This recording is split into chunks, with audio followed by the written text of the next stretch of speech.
বিদেশে যাওয়ার সময় হজরত শাহজালাল বিমানবন্দরে উপদেষ্টা আসিফ মাহমুদকে ৩৫০ কোটি টাকা সহ আটক করা হয়। বোমা ফাটালেন রাষ্ট্রপতি শাহাবুদ্দিন চুপ্পু। ডক্টর ইউনূস সরকারের আমলে তিনি যে কি পরিমাণ নিগ্রহের শিকার হয়েছেন এবং তাকে যে গৃহবন্দী করে রাখা হয়েছে সেই সম্পর্কে তিনি একটা বিশেষ ইন্টারভিউ দিয়েছেন কালের কণ্ঠ পত্রিকায়।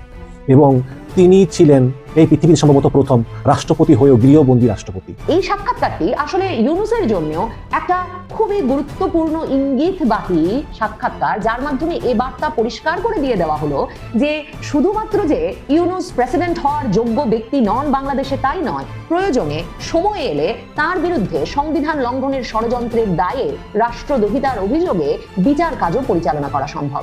ক্ষমতার অপব্যবহার করে শত শত কোটি টাকা দুর্নীতি করেছেন উপদেষ্টা আসিফ মাহমুদ সজীব ভুইয়া। সবচেয়ে দুর্নীতি তদবির ঘুষ যার নামে অভিযোগ আছে সেটা হচ্ছে আসিফ মাহমুদ সজীব ভুইয়া।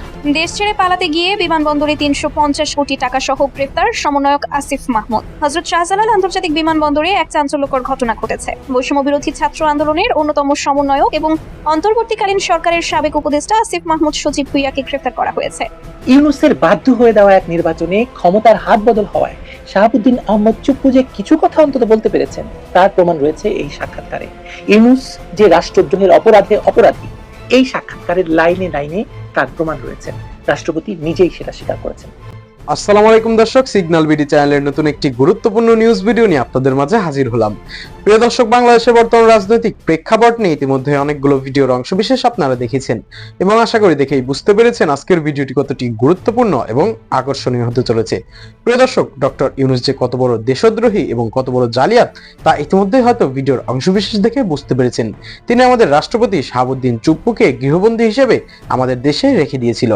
যখন ডক্টর ইউনূস বিদেশ সফরে যেতেন তখন তো রাষ্ট্রপতিকেও নিয়ে যাওয়া বাধ্যতামূলক ছিল, কিন্তু তখন ডক্টর ইউনূস অজুহাত দেখাতেন যে রাষ্ট্রপতি অসুস্থ, সে আসতে পারবে না, এবং নানান অজুহাত দেখিয়ে রাষ্ট্রপতিতে এরকম একভাবে দেশেই আটকে রেখেছিলেন বলা যায়, এবং তাদের পরিবারকেও জিম্মি করে রেখেছিলেন। আবার ওই দিক থেকে দেখা যাচ্ছে যে হযরত শাহজালাল আন্তর্জাতিক বিমানবন্দরে ৩৫০ কোটি টাকা সহ গ্রেফতার উপদেষ্টা আসিফ মাহমুদ সজীব ভুইয়া, এমনই দাবি করছে আমাদের বিশ্লেষকরা। তাহলে প্রিয় দর্শক, পুরো ঘটনাটি জানতে হলে আমাদের পুরো ভিডিওটি দেখতে থাকুন। আশা করি পুরো ভিডিওটি দেখলে সম্পূর্ণ ঘটনা বুঝতে পারবেন। এখনো যারা আমাদের চ্যানেলটি সাবস্ক্রাইব করেননি তাদের সবাইকে বলবো আমাদের চ্যানেলটি সাবস্ক্রাইব করে পাশে থাকা বেল আইকনটি অন করে দিবেন, আর যারা ইতিমধ্যেই সাবস্ক্রাইব করেছেন তাদেরকে অসংখ্য ধন্যবাদ। তো প্রিয় দর্শক, চলুন আর কথা বাড়াবো না, একটি লাইক দিয়ে মূল ভিডিওতে যাওয়া যাক। কখনো মাথায় বন্দুক ঠেকলেও দেশ থেকে পালাবো না অ্যাটলিস্ট। দেশ ছেড়ে পালাতে গিয়ে বিমানবন্দরে ৩৫০ কোটি টাকা সহ গ্রেফতার সমন্বয়ক আসিফ মাহমুদ। হযরত শাহজালাল আন্তর্জাতিক বিমানবন্দরে এক চাঞ্চল্যকর ঘটনা ঘটেছে। বৈষম্য বিরোধী ছাত্র আন্দোলনের অন্যতম সমন্বয়ক এবং অন্তর্বর্তীকালীন সরকারের সাবেক উপদেষ্টা আসিফ মাহমুদ সজীব ভুইয়াকে গ্রেফতার করা হয়েছে। তিনি বিদেশে পালিয়ে যাওয়ার চেষ্টাকালে বিমানবন্দরের নিরাপত্তা চেকিং এ আটক হন। তার সঙ্গে থাকা একটি সুটকেস থেকে প্রায় ৩৫০ কোটি টাকার সমপরিমাণ বিদেশি মুদ্রা ও নগদ টাকা উদ্ধার করা হয়েছে বলে সূত্র জানিয়েছে। ঘটনার বিবরণ অনুযায়ী আসিফ মাহমুদ আজ সকাল 10:30টার দিকে দুবাইগামী একটি ফ্লাইটে যাত্রার জন্য বিমানবন্দরে উপস্থিত হন। ভিআইপি লাউঞ্জের মাধ্যমে দ্রুত চেক ইন করার চেষ্টা করলেও রুটিন স্ক্যানিং এ তার সুটকেসে অস্বাভাবিক ভারী বস্তু ধরা পড়ে। নিরাপত্তা কর্মকর্তারা সুটকেস খুলে দেখেন ভেতরে কয়েকটি ব্যাগে ভর্তি করে রাখা হয়েছে বিপুল পরিমাণ নগদ টাকা, ডলার, ইউরো এবং সোনার বার। প্রাথমিক অনুমানে এর মূল্য ৩৫০ কোটি টাকার কাছাকাছি। এছাড়া তার পাসপোর্টে একাধিক বিদেশি ভিসা এবং কয়েকটি ব্যাংক অ্যাকাউন্টের ডকুমেন্ট পাওয়া গেছে, যা দুবাই, সিঙ্গাপুর ও সুইজারল্যান্ডের সঙ্গে যুক্ত বলে জানা যাচ্ছে। আসিফ মাহমুদকে গ্রেফতারের পর তাৎক্ষণিকভাবে র্যাবের একটি টিম ঘটনাস্থলে পৌঁছে তাকে হেফাজতে নেয়। র্যাবের একজন উচ্চপদস্থ কর্মকর্তা নাম প্রকাশ না করে বলেন, এটি একটি বড় অর্থ পাচার ও দুর্নীতির ঘটনা। আমরা তার বিরুদ্ধে মানি লন্ডারিং আইন, দুর্নীতি দমন কমিশনের আইন এবং বিদেশি মুদ্রা নিয়ন্ত্রণ আইনের মামলা দায়ের করছি। তদন্ত চলছে। আসিফ মাহমুদ ২০২৪ সালের জুলাই বিপ্লবে ছাত্র আন্দোলনের অন্যতম মুখ ছিলেন। পরবর্তীতে অন্তর্বর্তী সরকারের যুব ও ক্রীড়া এবং স্থানীয় সরকার মন্ত্রণালয়ের উপদেষ্টা হিসেবে দায়িত্ব পালন করেন। কিন্তু তার দায়িত্বকালে স্থানীয় সরকার মন্ত্রণালয়ে বিপুল অনিয়ম, টেন্ডারবাজি এবং দুর্নীতির অভিযোগ ওঠে। তার পিএস মোয়াজ্জেম হোসেনের বিরুদ্ধে ৩১১ কোটি টাকা আত্মসাতের অভিযোগ উঠেছিল। এছাড়া তার নামে ১১,০০০ কোটি টাকা পাচারের অভিযোগও ছিল বিভিন্ন মিডিয়ায়। পদত্যাগের পর তিনি জাতীয় নাগরিক পার্টি এনসিপিতে যোগ দেন এবং মুখপাত্র হন। সম্প্রতি তিনি একটি পডকাস্টে বলেছিলেন, মাথায় বন্দুক ঠেকালেও দেশ ছাড়বে না। কিন্তু আজকের ঘটনা তার সেই বক্তব্যের সঙ্গে সরাসরি সাংঘর্ষিক। সূত্র বলছে, দুবাইয়ে তার নামে বিলাসবহুল সম্পত্তি কেনার অভিযোগ ছিল। সম্ভবত তদন্তের চাপে তিনি দ্রুত দেশ ছাড়ার চেষ্টা করেন। ঘটনার পর বিমানবন্দরে উত্তেজনা ছড়িয়ে পড়ে। সাংবাদিকরা ভিড় করে জানতে চান কিভাবে এত বিপুল অর্থ নিরাপত্তা চেক পার করে। বিমানবন্দর কর্তৃপক্ষ জানিয়েছে এটি একটি ব্যতিক্রমী ঘটনা এবং তদন্ত কমিটি গঠন করা হয়েছে। এদিকে সোশ্যাল মিডিয়ায় ঘটনাটি ভাইরাল হয়েছে। অনেকে বলছেন, জুলাইয়ের বিপ্লবের নায়করা এখন দুর্নীতির প্রতীক হয়ে উঠেছে। অন্যরা বলছেন এটি রাজনৈতিক প্রতিহিংসা। এনসিপির জন্য নেতারা এখনো কোনো মন্তব্য করেননি। দুর্নীতি দমন কমিশন দুদক জানিয়েছে আসিফ মাহমুদের সম্পদের হিসাব তদন্ত করা হবে। তার বিরুদ্ধে আরো অভিযোগ উঠলে মামলার সংখ্যা বাড়তে পারে। এই ঘটনা দেশের রাজনীতিতে নতুন ঝড় তুলেছে। জনগণের মধ্যে প্রশ্ন উঠেছে, যারা বিপ্লবের নামে ক্ষমতায় এসেছিলেন তারা কি শেষ পর্যন্ত একই পথে হাঁটছেন? তদন্তের অগ্রগতি দেখার অপেক্ষায় সবাই। আসিফ মাহমুদের বিমানবন্দরে গ্রেফতারের ঘটনা শুধু একজন ব্যক্তির পতন নয়, এটি জুলাই বিপ্লবের স্বপ্নভঙ্গের এক করুণ প্রতীক। যারা দুর্নীতির বিরুদ্ধে রাস্তায় নেমেছিলেন তাদেরই কেউ 350 কোটি টাকা নিয়ে পালাতে গিয়ে ধরা পড়লে জনগণের বিশ্বাস আরো গভীরভাবে আঘাতপ্রাপ্ত হয়। এই ঘটনা প্রশ্ন তোলে, ক্ষমতার মোহ কি সত্যিকারের পরিবর্তনের সবচেয়ে বড় শত্রু? তদন্ত যদি স্বচ্ছ ও নিরপেক্ষ হয় তবে এই বিশ্বাসঘাতকতার অন্ধকার কিছুটা আলোকিত হতে পারে। অন্যথায় বিপ্লবের নামে আরেকটি চক্রের পুনরাবৃত্তি ছাড়া কিছু অবশিষ্ট থাকবে না। যখন ব্যাপক জল্পনা চলছে যে তারেক রহমান কি শাহাবুদ্দিন চুপ্পুকে সরিয়ে দিয়ে ইউনূসকে প্রেসিডেন্ট বানাতে যাচ্ছেন, কারণ অনেকেই বলছেন জুনে লন্ডন বৈঠকেই তারেক রহমান আর ডক্টর ইউনূসের মধ্যে এই রফা হয়ে গিয়েছিল যে তারেক রহমান প্রধানমন্ত্রী হবেন আর ডক্টর মোহাম্মদ ইউনূস হবেন পরবর্তী রাষ্ট্রপতি।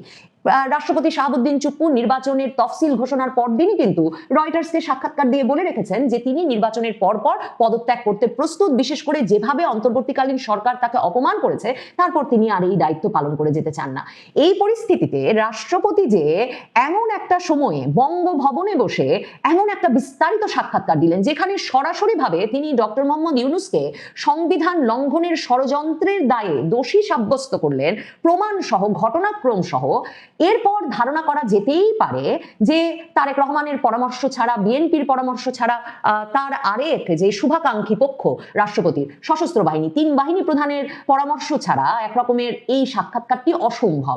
এই সাক্ষাৎকারটি ঘটে যাওয়ার পর আমার কাছে মনে হয় এটাও অসম্ভব যে তারেক রহমান ডক্টর মোহাম্মদ ইউনূসকে রাষ্ট্রপতি পদ কিংবা তার সরকারের সঙ্গে কোনো গুরুত্বপূর্ণ পদে অধিষ্ঠিত করতে যাচ্ছেন। তার মানে এই সাক্ষাৎকারটি আসলে ইউনূসের জন্য একটা খুবই গুরুত্বপূর্ণ ইঙ্গিতবাহী সাক্ষাৎকার, যার মাধ্যমে এ বার্তা পরিষ্কার করে দিয়ে দেওয়া হলো যে শুধুমাত্র যে ইউনূস প্রেসিডেন্ট হওয়ার যোগ্য ব্যক্তি নন বাংলাদেশে তাই নয়, প্রয়োজনে সময় এলে তার বিরুদ্ধে সংবিধান লঙ্ঘনের ষড়যন্ত্রের দায়ে রাষ্ট্রদ্রোহিতার অভিযোগে বিচার কাজও পরিচালনা করা সম্ভব। রাষ্ট্রপতি শাহাবুদ্দিন চুপ্পু এই সাক্ষাৎকারে বলেছেন যে যখন মবের সৃষ্টি করা হলো বঙ্গভবন ঘিরে 22শে অক্টোবর, এবং তিনি বললেন যে একটা ভয়ের পরিবেশ সৃষ্টি করা হলো, তিনি তার পরিবার বঙ্গভবনের ভেতরে, এবং 22শে অক্টোবর 2024 যখন বঙ্গভবন ঘেরাও হলো রাষ্ট্রপতির ভাষায় অমুকের দল তমুকের দল, মঞ্চ, ঐক্য, কত কি দিয়ে রাতারাতি সৃষ্টি হয়েছে, যেগুলো মানে এগুলোই তো আমরা 18 মাস ধরে দেখেছি ইউনূসের। তিনি বলছেন এগুলো একই টাইপের লোকজন, সব বিভিন্ন ফোরামে বিভিন্ন নামে, কোথায় তারা এত টাকা পেল? মানে এই প্রশ্ন তো আমরা করারই সুযোগ পাই নাই। এই বিপ্লবের 18 মাসে যে বিপ্লব সংগঠিত করতেও, মানে রাত বিরাত দিন রাতে রাস্তায় বসে থাকতেও কিংবা রাস্তায় জড়ো হতেও তো টাকার প্রয়োজন হয়। এখন রাষ্ট্রপতি বলছেন এখানে যখন তারা ঘেরাও করলো, সেনাবাহিনীর 9ম ডিভিশন থেকে ফোর্স এসে 3 স্তরের নিরাপত্তা দিল।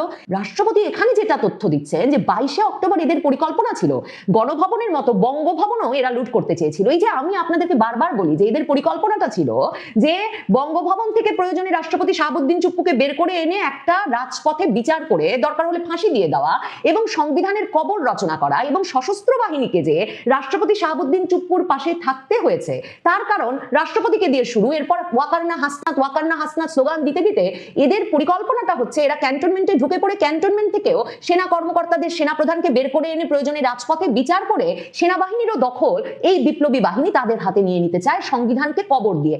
রাষ্ট্রপতির এই সাক্ষাৎকারে এই পুরো প্লটটা একদম পরিষ্কার হয়ে ওঠে। এই সশস্ত্র বাহিনীর 3 বাহিনী প্রধান বারবার মহামান্যকে বলেছেন, রাষ্ট্রপতিকে বলেছেন যে মহামান্য আপনি হচ্ছেন সশস্ত্র বাহিনীর প্রধান, কারণ তিনি তো সর্বাধিনায়ক। আপনার পরাজিত হওয়া মানে পুরো সশস্ত্র বাহিনীরই পরাজিত হওয়া, এটা আমরা যে কোনো মূল্যে রোধ করব। এবং রাষ্ট্রপতি বলছেন শেষ পর্যন্ত তারা এটা করেছে, তারা বিভিন্ন সময় আমার কাছে এসে আমাকে মনোবল দিয়েছে। এই সাক্ষাৎকারটা যখন পড়ছি তখন আমার মনে হচ্ছে যে এই জায়গাটাতে যে সংবিধান রক্ষা করে একটা নির্বাচনের পথে হাঁটা, রাষ্ট্রপতির প্রতিষ্ঠানটা রক্ষা, সংবিধানটা রক্ষা, সেনাবাহিনীকে রক্ষা, সশস্ত্র বাহিনীকে রক্ষা, এই পুরো কাজটা যে সকল ষড়যন্ত্রকে প্রতিরোধ করে করা গেছে বিএনপির সঙ্গে, সেখানে কিন্তু আবার সশস্ত্র বাহিনী প্রধানদের একটা ঐকমত্য, একটা ঐক্যবদ্ধ কর্মসূচির লক্ষণ স্পষ্ট হয়ে ওঠে।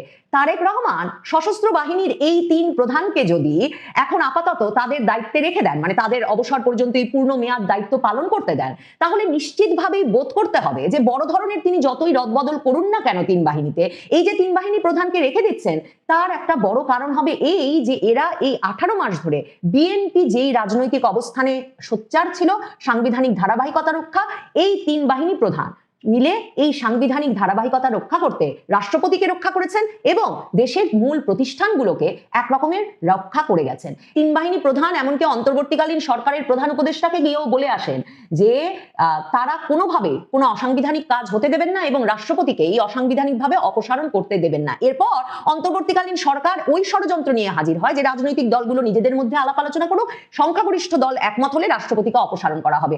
শাহাবুদ্দিন চুপ্পু বলেন যে সেখানেও বিএনপি একটা দৃঢ় অবস্থান নেয় এবং তখনও রাষ্ট্রপতি বলছেন বিএনপি থেকে উচ্চ পদে আসীন নেতা আমাকে আশ্বস্ত করে বলেছিলেন যে আপনার প্রতি আমাদের সমর্থন আছে, আমরা সাংবিধানিক ধারাবাহিকতা অক্ষুণ্ণ রাখতে চাই, কোনো অসাংবিধানিক উপায়ে রাষ্ট্রপতিকে অপসারণের পক্ষে আমরা নই। তার মানে সেই 2024-এর অক্টোবরেই বিএনপি একটা দৃঢ় অবস্থান নিয়েছিল এবং বিএনপির শীর্ষ নেতা তারেক রহমান এই সংবিধান অক্ষুণ্ণ রাখা, রাষ্ট্রপতিকে প্রতিষ্ঠান হিসেবে ধরে রাখা, অক্ষুণ্ণ রাখার বিষয়ে দৃঢ় অবস্থান নিয়েছিলেন। শুধু তাই নয়, তিনি নিয়মিতভাবে মনোবল জুগিয়ে গেছেন রাষ্ট্রপতিকে, যিনি বলছেন যে না হলে সশস্ত্র বাহিনী আর বিএনপির তরফে এই মনোবল না পেলে তার পক্ষে মনোবল ধরে রাখা এবং বঙ্গভবনে টিকে থাকা আসলে এক রকমের হয়তো অসম্ভব হতো।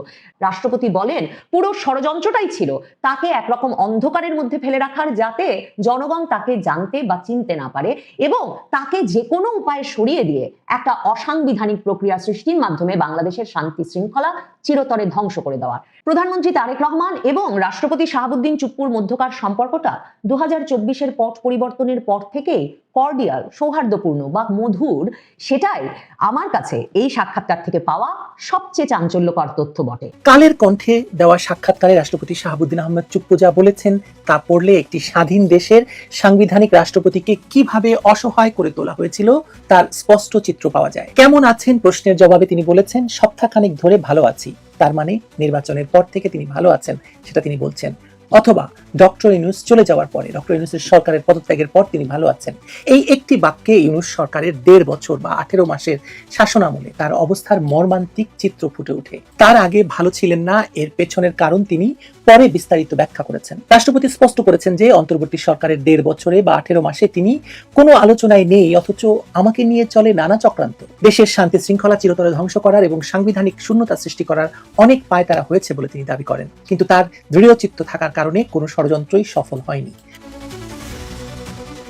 সবচেয়ে গুরুতর তথ্য এসেছে 2024 সালের 22 অক্টোবরে বঙ্গভবন ঘেরাওয়ের প্রসঙ্গে। রাষ্ট্রপতির বর্ণনা অনুযায়ী অমুকের দল, তমুকের দল, মঞ্চ, ঐক্য, কত কি রাতারাতি সৃষ্টি, এগুলো একই টাইপের লোকজন, সব বিভিন্ন ফোরামে বিভিন্ন নামে। কোথায় এত টাকা তারা পেল? এই প্রশ্নের মধ্যে লুকিয়ে আছে একটি সুসংগঠিত ষড়যন্ত্রের ইঙ্গিত। যে মেয়েটি কাঁটাতারের উপর লাফ দিয়ে ঝাঁপ দিয়েছিল বা কাঁটাতারের উপর উঠে দাঁড়িয়েছিল, তার প্রসঙ্গে রাষ্ট্রপতির বর্ণনা আরো চমকপ্রদ। তিনি বলেছেন সাউন্ড গ্রেনেড মারা হলো, লাফ দিয়ে পড়লো, পড়ার পর সে পড়েই থাকবে, ছবি তোলা হবে, সে ডাকছে ক্যামেরাম্যানকে যে ছবি তোলো, ছবি তোলো। এই বর্ণনা থেকে স্পষ্ট হয় যে পুরো ঘটনাটি ছিল সুপরিকল্পিত নাটক। এই রাতটি রাষ্ট্রপতির জন্য, রাষ্ট্রপতির পরিবারের জন্য বিভীষিকাময় ছিল বলে তিনি উল্লেখ করেছেন। রাষ্ট্রপতির বর্ণনা অনুযায়ী গণভবনের মতো বঙ্গভবনও লুট করতে চেয়েছিল ওরা। এই ঘটনার পেছনে যে সুগভীর ষড়যন্ত্র ছিল তার প্রমাণ পাওয়া যায় বৈষম্য বিরোধী ছাত্র আন্দোলনের নেতা নাহিদ ইসলামের, বা তখন সে উপদেষ্টাও, মধ্যরাতে ফোন কলে তিনি বলেছিলেন ওরা আমাদের লোক না। কত বড় ধান্দাবাজ আপনি চিন্তা করেন। সবচেয়ে আশ্চর্যজনক তথ্য হচ্ছে রাজনৈতিক উপায়ে ব্যর্থ হওয়ার পর ইউনূস সরকার সরাসরি একজন সাবেক প্রধান বিচারপতিকে নিয়ে এসে রাষ্ট্রপতির জায়গায় বসানোর চক্রান্ত করেছে, চেষ্টা করেছে। রাষ্ট্রপতির ভাষায় একটা অসাংবিধানিক উপায়ে একজন সাবেক প্রধান বিচারপতিকে নিয়ে এসে আমার জায়গায় বসানোর চক্রান্ত করেছে অন্তর্বর্তী সরকার। কিন্তু সেই বিচারপতি এই অনৈতিক প্রস্তাব প্রত্যাখ্যান করেছিলেন এবং বলেছিলেন যে উনি রাষ্ট্রপতি, উনি সবার ঊর্ধ্বে, সাংবিধানিকভাবে সবকিছুর উপরে, ওই জায়গায় আমি অসাংবিধানিকভাবে বসতে পারি না। এই ঘটনার মাধ্যমে প্রমাণ হয় যে ইউনূস সরকার সাংবিধানিক ধারাবাহিকতা ভঙ্গ করে রাষ্ট্রযন্ত্রকে পুরোপুরি নিয়ন্ত্রণ করার জন্য মরিয়া হয়ে উঠেছিল, যা রাষ্ট্রদ্রোহের অপরাধ। ইউনূস সরকার রাষ্ট্রদ্রোহী। রাষ্ট্রপতি যে কোনো মূল্যে সাংবিধানিক ধারাবাহিকতা রক্ষা করার দৃঢ় অবস্থানে থাকার কারণে এই চক্রান্ত ব্যর্থ হয়েছিল। এই কঠিন সময়ে রাষ্ট্রপতি যার কাছে সবচেয়ে বেশি সাহায্য পেয়েছিলেন বা যাদের কাছে তিনি সবচেয়ে বেশি সাহায্য পেয়েছিলেন তিনি হলেন বিএনপি এবং তার সর্বোচ্চ নেতৃত্ব। তার ভাষায়, আমি নির্দ্বিধায় বলতে পারি ওই কঠিন সময়েও বিএনপির শীর্ষ নেতৃত্ব আমার পাশে ছিলেন।